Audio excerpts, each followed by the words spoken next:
Money is very important, but only really up to a point. You want to be able to provide the essentials for your family, to have sufficient for your needs.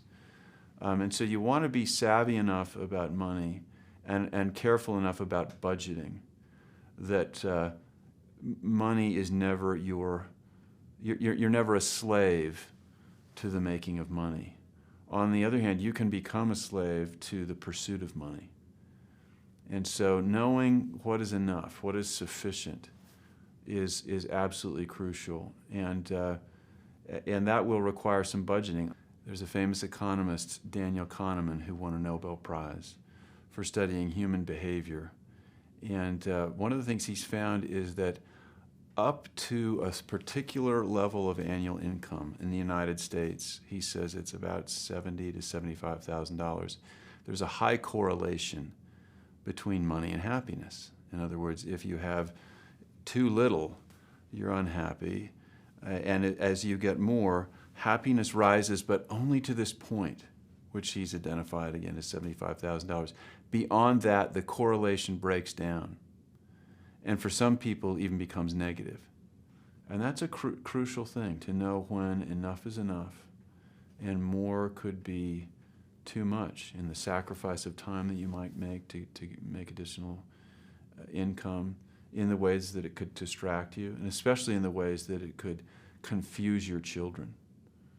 So I'm a cheapskate at home, partly not because I need to so much from a financial perspective, but I want my sons and daughters to know I've chosen to be a cheapskate. It's a happier way to go.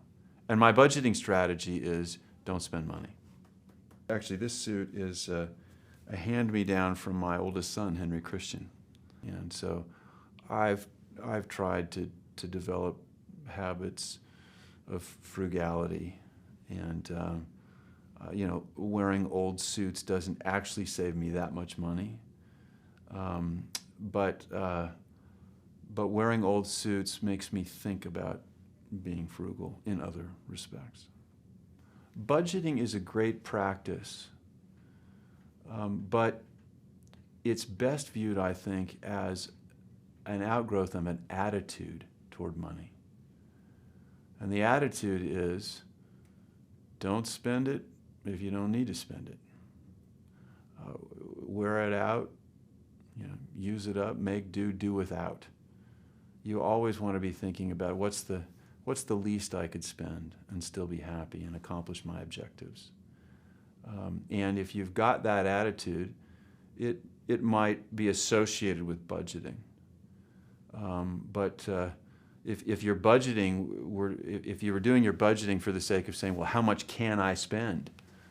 That's different than budgeting as an exercise for assessing how little could I spend. I'm grateful that I'm able to make decisions without concern for money. And that's possible not just because of education, but by constraining my wants.